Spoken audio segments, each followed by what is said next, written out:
Hello and welcome back. You are listening to the WeCyberYou Unlocked podcast. I am so glad to be back in the studio today because we are tackling a subject that, honestly, it feels like it challenges one of the most fundamental assumptions we make every single day. It's good to be back. And you're right. Today's topic, it really hits close to home because it's about something we take for granted. Yeah, privacy. The assumption of privacy, exactly. Right. It's this idea that when I send a private email or, log into my bank, the only people involved in that exchange are me and the bank. We assume it's a direct line. A private tunnel. But today, we're going to dismantle that assumption. We certainly are. We're doing a deep dive into the man-in-the-middle attack. Yeah. And just to be clear right off the bat, everything we are unpacking today, all the definitions, the terrifying scenarios, the technical breakdowns, it's all coming directly from the experts over at WeCyberYou. They are the source for this. Yep. Credit where it's due. And they have given us a really meaty topic to chew on. This isn't just about someone listening in. It's about someone potentially seizing control of the reality of your connection. That's a heavy concept. Seizing control of reality. It sounds like something out of science fiction. It does, but it's very much science fact. If we look at the core definition that WeCyberYou provides, a man-in-the-middle attack, or MitM for short, is a cyber attack where an attacker secretly intercepts and possibly even alters communication between two parties. Right. And here's the kicker. This is the part that really stuck with me. The two parties believe they are communicating directly with each other. That's the key tension right there. It's the illusion of privacy. So it's like, I think I'm talking to you, you think you're talking to me, but really, there's a third person on the line. Precisely. But in the digital world, it's even more seamless. They aren't just a passive listener. They're often the relay station itself. Our mission for this deep dive is to really understand the mechanics of this. We need to look at how they get in the middle, what they do once they're there, and why it is so often invisible to the victim. Okay, let's unpack this. I want to start with the anatomy of the attack. Hmm. The source says the attacker positions themselves in the middle of the connection. Yeah. Practically speaking, how does that even work? I'm picturing an old spy movie wiretap. Yeah, no, it's rarely physical these days. You have to think about how data moves across the internet. It's not a solid tube.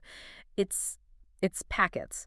Millions of little digital envelopes. Little envelopes of data. Okay. Exactly. When you send a request from your laptop to a server, say, you're checking your bank balance, that request travels through a network. The attacker manipulates that path so your digital envelopes go to them first. Yeah. They open the envelope, see what's inside, maybe change it, reseal it, and then they forward it to the bank. So they become an invisible bridge. That's the perfect term for it. An invisible bridge. And once they are that bridge, the WeCyberYou material lists 4 main capabilities they have. And this is where it gets scary. Okay, lay them on me. What can they do? The first one is the most obvious, eavesdropping. They're just listening in. So reading my emails, seeing my chats. Anything that isn't properly encrypted, yep, it's digital voyeurism. But then we move to the second capability, theft. Because they're seeing the traffic, they can just pluck out the valuable items, log in credentials, personal data, you name it. Right, so if I type in my password and hit enter, Yeah. that packet goes to them first. They just, take a copy. They take a copy, and you are none the wiser because you still log in. They pass the packet along, the system works, but they have the keys now. That's bad enough, but looking at the source material, the third capability is modification. That one really blew my mind. This is where it goes from passive to active. The source says they can alter messages or transactions in real time. This goes back to your point about changing reality. It does. Let's walk through a scenario. Imagine you're a business owner. You get an invoice by email from a vendor you trust. You open it up, see the account number, and you wire $10,000. Okay, standard business day. Standard day. Except a man-in-the-middle attacker intercepted that email. They opened the attachment, changed the bank account number to their own offshore account, and then sent it to you. So I'm looking at a legitimate email from a trusted vendor, but the details are wrong. Exactly. And you authorize the transfer. The bank processes it, the vendor never gets paid, and your money is just gone. That is terrifying. It's like digital gaslighting. Yeah. The bank isn't at fault. I'm not really at fault, but the theft happened. Correct. It happened in transit.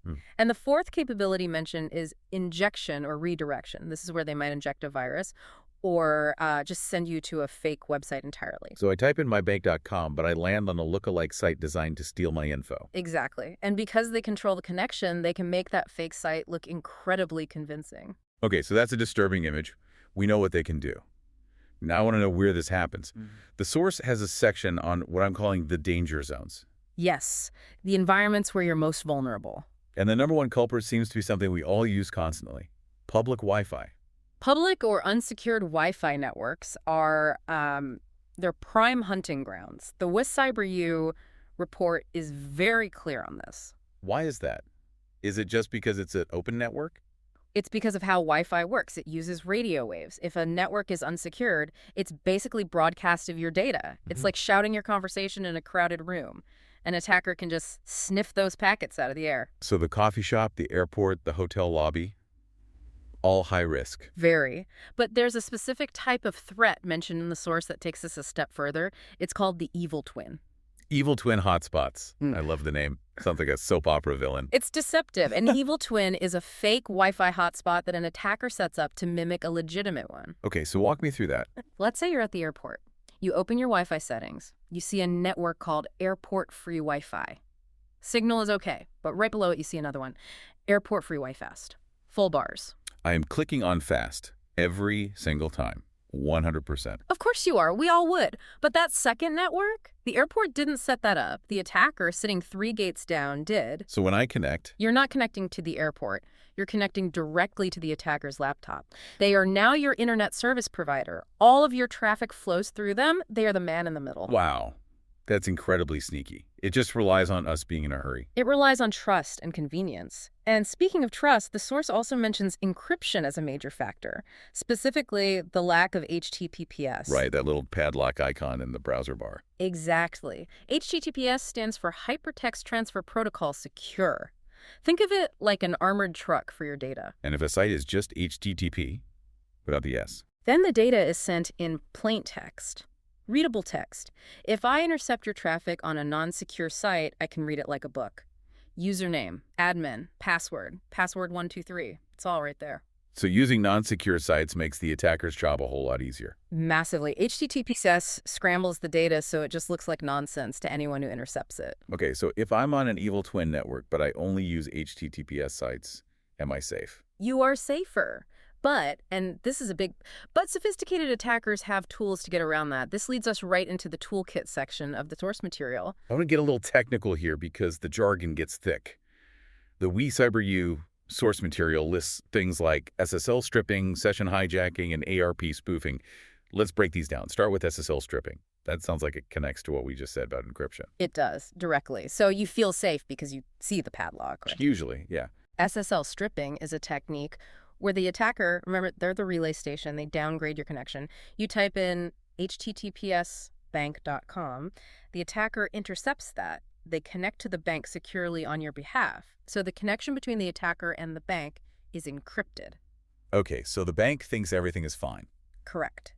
But then the attacker turns around and serves the website to you over an insecure HTTP connection. They strip the S off. They take the data out of the armored truck and hand it to me on a paper plate. That's a fantastic analogy, yes. And because most of us don't meticulously check for that padlock on every single page load, you just proceed as normal. You type your password onto the paper plate. And they just read it. They read it, and then they put it in their own armored truck to send to the bank. That is devious. Okay, so what about session hijacking? That sounds bad. This one is scary because it happens after you've already logged in securely. How does that work? Well, when you log into a site, the server gives your browser a session token. Think of it like a wristband at a concert. You show your ticket at the door, that's your password, and they give you a wristband. You don't have to show your ticket every time you want to buy a drink. You just show the wristband. Right. It proves I'm me without me having to type my password constantly. In a session hijacking attack, the attacker steals the wristband. So they don't even need my password. No. If they can sniff that session token out of the network traffic, they can just paste it into their own browser. The server sees the valid wristband and says, "Oh, welcome back." And suddenly they're in my account. They are you. They can do anything you can do, all without ever knowing your actual password. Wow. Okay, that leaves us with the most technical one, DNS or ARP spoofing. Can we break down ARP? Yeah, of course. ARP stands for Address Resolution Protocol. It's the language a local network uses to find out who is who. Like a roll call. Exactly like a roll call. Your computer shouts out, "Hey, I need to talk to the router. Who has the router's IP address?" And the router should answer. Ideally. But in an ARP spoofing attack, The attacker's computer shouts back first, "I do. I'm the router. Send all your messages to me." And my computer just believes it. Computers on a local network are incredibly trusting. If a device claims to be the router, your computer usually just updates its internal map and says, "Okay, that's the router now." So they've inserted themselves just by lying about who they are. Yes. All of these techniques come back to that central theme, becoming the invisible bridge. And invisible is the key word, isn't it? That leads us to the final part of the source material, the stealth factor. I asked earlier if I would know this is happening.